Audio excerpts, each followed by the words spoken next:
Hello दोस्तों। आज इस वीडियो में हम लोग सप्लाई और डिमांड एरिया के बारे में सीखेंगे।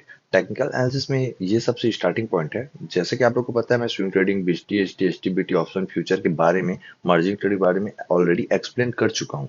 ठीक है, मैं इसमें केवल ये एक्सप्लेन किया हूँ कि क्या होता है और कैसे करते हैं।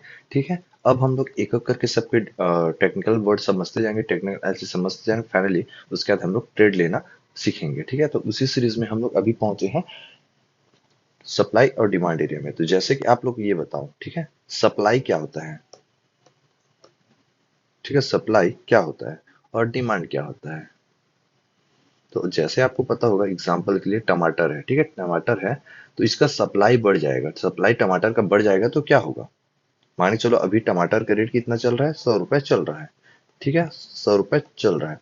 तो अब टमाटर सप्लाई बढ़ गया। सप्लाई बढ़ गया मतलब टमाटर ज्यादा आने लग गया, तो रेट क्या होगा? जब सामान ज्यादा आएगा तो क्या होगा?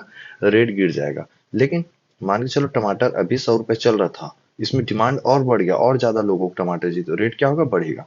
कहने का मतलब आपको ये समझ आ गया होगा, सप्लाई बढ़ता है तो रेट गिरता है, और डिमांड बढ़ता है तो रेट बढ़ता है। ये चीज आप लोग को समझ आ गया होगा। ठीक है, जब जब किसी स्टॉक पे या मार्केट में, ठीक है, सप्लाई बढ़ते जाएगा, सप्लाई बढ़ते जाएगा, तो क्या होते जाएगा? हम लोग का प्राइस गिरते जाएगा, गिरते जाएगा, गिरते जाएगा। ठीक है, और जैसे जैसे स्टॉक पे हमेशा की तरह डिमांड बढ़ेगा, डिमांड बढ़ा मतलब मांग बढ़ गया, मांग बढ़ेगा तो क्या होगा? उसका प्राइस बढ़ते जाएगा। तो हम इसको चार्ट में समझेंगे, चार्ट में कैसे ये वर्क करता है। ठीक है, तो मैं जैसे कि यहाँ पे एक चार्ट ओपन करके रखा हूँ। ठीक है, अब एग्जाम्पल के लिए मैं आपको पहले एक्सप्लेन करूँ। ये हमारा एक प्राइस है जो कि है 100 रुपए, और ये हमारा एक प्राइस है जो कि है 50 रुपए। समझिए, ठीक है, ये ऊपर वाला कितना रुपए है? ऊपर वाला है हमारा 100 रुपए, और नीचे वाला कितना है? 50 रुपए। अब एक प्राइस था शेयर का जो धीरे धीरे बढ़ते गया, 50 रुपए पहुंचा। तो जब नीचे से 50 पहुंचा तो ये क्या था हमारा? पहले, ठीक है, पहली बार 50 पहुंचा मतलब यहाँ पे डिमांड बढ़ते बढ़ते 50 पहुंच गया। 50 पहुंचा तब बोलेंगे अरे यार इसका रेट बहुत हाई हो गया है, अब हम लोग नहीं खरीदना छोड़ेंगे। तो क्या होगा? जब खरीदना छोड़ेंगे लोग तो गिर जाएगा। फिर से इसका डिमांड बढ़ा, अब रेट उसका क्या हुआ? 50 से ऊपर चला गया। जैसे ही ये 50 ऊपर जाएगा उसके बाद थोड़ा सा और नीचे आएगा। ठीक है, अब जैसे ही 50 आ गया तो एक एक चीज समझिए, पहले क्या होता था? 5 रुपए 4 रुपए में ऐसे टमाटर मिलता था एग्जाम्पल के लिए। ठीक है, अब कितना मिलता है? मिनिमम 30 रुपए 20 रुपए ऐसे मिलता है। अब धीरे धीरे धीरे धीरे इसका रेट 50 रुपए पहुंच गया। अब हमेशा ये 50 से नीचे कभी जाएगा ये मुश्किल है, मानकर चलो। ठीक है, ऐसा एग्जाम्पल के समझो। तो क्या होगा? ये 50 पे जब जब आएगा तो यहाँ पे ऊपर जाने लग जाएगा प्राइस, मतलब जब जब 50 रुपए आएगा तो स्टॉक ऊपर जाने लग जाएगा या प्राइस महंगा हो जाएगा। और जब जब 100 रुपए के आसपास पहुंचेगा तो 100 रुपए महंगा हो गया, इस कारण ये स्टॉक नीचे आते हुए नजर आएगा, या प्राइस टमाटर का प्राइस हम लोग को नीचे आते हुए नजर आएगा। ये दोनों चीज आपको समझ आ गया होगा। अब आगे समझाता हूँ।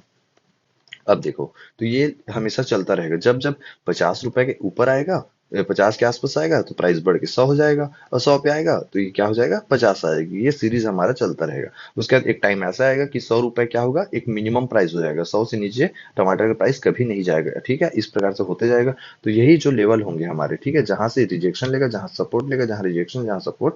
तो ये हमारा क्या हुआ? ये हुआ हमारा सप्लाई एरिया। ठीक है, और नीचे वाला क्या हुआ? हमारा डिमांड एरिया। मैं लिखते जा रहा हूँ, समझते जाइए। ठीक है, तो डिमांड मतलब जब जब इस नीचे वाली प्राइस 50 रुपए पे आते जाएगा तो यहाँ पे हर बार डिमांड बढ़ेगा, और डिमांड बढ़ेगा तो क्या होगा? ऑलरेडी मैं समझाया हूँ। डिमांड आएगा तो क्या होगा? प्राइस बढ़ेगा। प्राइस बढ़ के कितना चला जाता है? लगभग 100 रुपए।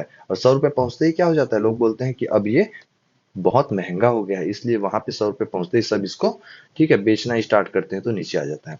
ठीक है, ये चीज आपको समझ आ चुका होगा कि सप्लाई में क्या होता है? सप्लाई में प्राइस नीचे आता है, और डिमांड होता है तो डिमांड बढ़ता है तो क्या होता है? प्राइस ऊपर चला जाता है। ठीक, अब यहाँ पे हम लोग एक छोटे से एग्जाम्पल के साथ समझने की कोशिश यहाँ पे करेंगे। तो मैं आप लोग को कोई भी XYZ चार्ट खोला हूँ, ठीक है, डजेंट मैटर कि कौन सा चार्ट है, इस पे एक मैं लेवल मार्क करके रख लेता हूँ, क्योंकि यहाँ से आपको मैं समझाने के लिए लेवल मार्क कर रहा हूँ। ये लेवल को आप समझिएगा। ठीक है, अब देखो, ये जो कुछ भी प्राइस था यहाँ तक आया, ठीक है, जो कि 72 रुपए 70 रुपए के आसपास था।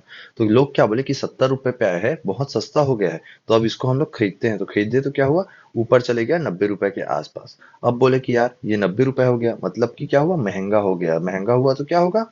उसका प्राइस गिरना स्टार्ट हो जाएगा, सब लोग खरीदना बंद कर देंगे। खरीदना बंद करेंगे तो प्राइस वापस 70 पे आया। फिर 70 पे आया तो क्या है? अरे यार ये 70 मिल रहा है, हम खरीद लेते हैं, इसका रेट आगे बढ़ेगा तो वापस खरीदना शुरू किया। फिर ये 90 चला गया। 90 में हम लोग क्या किया, अरे यार महंगा हो गया, तो फिर हम लोग प्रॉफिट बुक कर लिए। मतलब आप खुद समझो, 100 रुपए में आप मोबाइल खरीदे और वो 1000 चला गया, तो 100 रुपए का मोबाइल को 1000 में बेचोगे तो आपको 900 का प्रॉफिट होगा ना। वैसा ही यहाँ पे आप समझो, 70 रुपए पे हम लोग खरीदे और 90 चला गया, तो 20 रुपए प्रॉफिट हुआ, तो हम लोग यहाँ पे बेचेंगे ना, तो बेचे। 20 रुपए प्रॉफिट बुक किया, प्रॉफिट बुक करोगे तो क्या होगा, रेट फिर गिर जाएगा, फिर 70 में मिल रहा था। फिर हम 70 में खरीदे और 90 में फिर बेचे, फिर 20 रुपए प्रॉफिट। फिर यहाँ पे क्या हुआ, 70 आया, फिर 90 गया, फिर 70 आया, 70 से फिर ऊपर गया। इस बार क्या हुआ कि इसका डिमांड अब कम हो गया। डिमांड जैसे ही इसका कम हुआ तो 70 से नीचे आके सीधा सीधा 60 रुपए आ गया। लेकिन अब बोले यार इतना सस्ता मिल रहा है ये चीज, जो भी चीज है, हमारा प्रोडक्ट है, शेयर है, वो बहुत 60 रुपए में मिल रहा था, बहुत ही सस्ता में। तो लोग खरीदने स्टार्ट किए, इतना डिमांड है, इतना डिमांड है कि 110 रुपए तक पहुंच गया। लेकिन 110 रुपए पहुंचा, उसके बाद आगे क्या हुआ देखते हैं।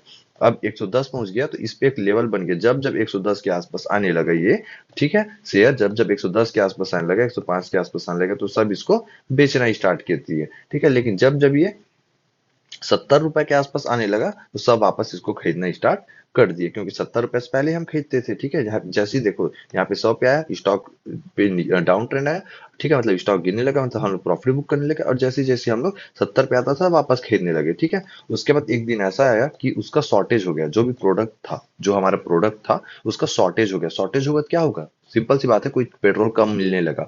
तो जैसे पेट्रोल कम होता जाएगा तो क्या हो जाएगा, उसका रेट बढ़ता जाएगा ना। पहले 50 रुपए मिलता था, आज 106 107 में मिल रहा है। तो समझो कि ये पहले 80 रुपए में पेट्रोल मिलता था, पेट्रोल का रेट कितना हो गया है, 130 132 हो गया। अब इससे कम होगा क्या, पेट्रोल नहीं होगा। तो इसके बाद पेट्रोल का रेट क्या हुआ, हमेशा की तरह यहाँ पे बढ़ते गया। ऐसा ही हमारा demand and supply area work करता है, ठीक है। तो यहाँ पे देखो, उसके बाद हमेशा मान के चलो, हमेशा के लिए, ठीक है, यहाँ पे पेट्रोल का रेट, इसको पेट्रोल का रेट मान चलो, हमेशा पेट्रोल का रेट अब 130 रुपए पे रिजेक्शन बना दे। कहने का मतलब 130 से नीचे कभी नहीं आएगा। एक टाइम ऐसा आएगा कि पेट्रोल आपको लगता है कि 100 से नीचे आएगा, नहीं आएगा, ठीक है।